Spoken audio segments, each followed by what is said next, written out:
વાઘોડિયામાં ચૂંટણી ગરમી ચરમસીમાએ.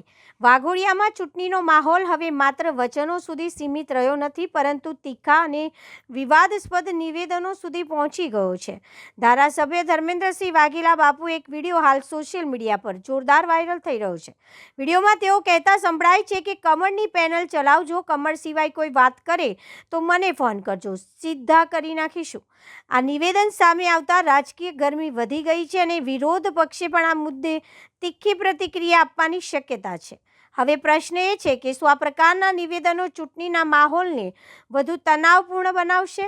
આવતીકાલે શહેરમાં મતદાન યોજાનાર છે અને તંત્ર દ્વારા તમામ તૈયારીઓ પૂર્ણ કરી દેવામાં આવી છે. કુલ 2406 મતદાન મથક પર મતદાન થશે.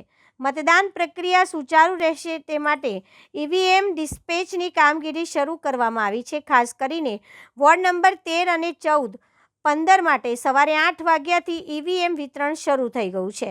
આ સમગ્ર પ્રક્રિયામાં લગભગ 21,000 કર્મચારીઓ ફરજ પર મુકાયા છે, અને જ્યારે સુરક્ષા માટે 7,000થી વધુ પોલીસ કર્મીઓ તૈનાત કરવામાં આવ્યા છે. ગરમીને ધ્યાનમાં રાખીને પોલીસ અને સ્ટાફ માટે વિશેષ વ્યવસ્થા પણ કરવામાં આવી છે.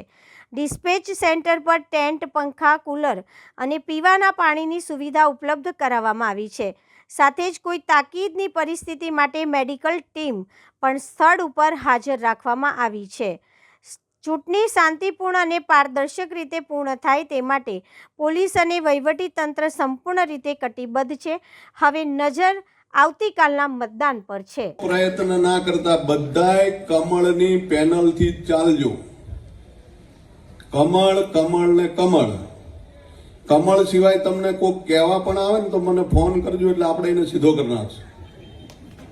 ભૂલથી જો તમને એવું કહેવાય કે મને એક મત આપજો, બાકી તમારે જે કરવું એ કરજો, એવો કોઈ પણ ઉમેદવાર તમને ફોન કરે અથવા તો મળીને કહે તો આપણે જીતેલો હશે ને તો એને ઘરે કાઢી મૂકશું.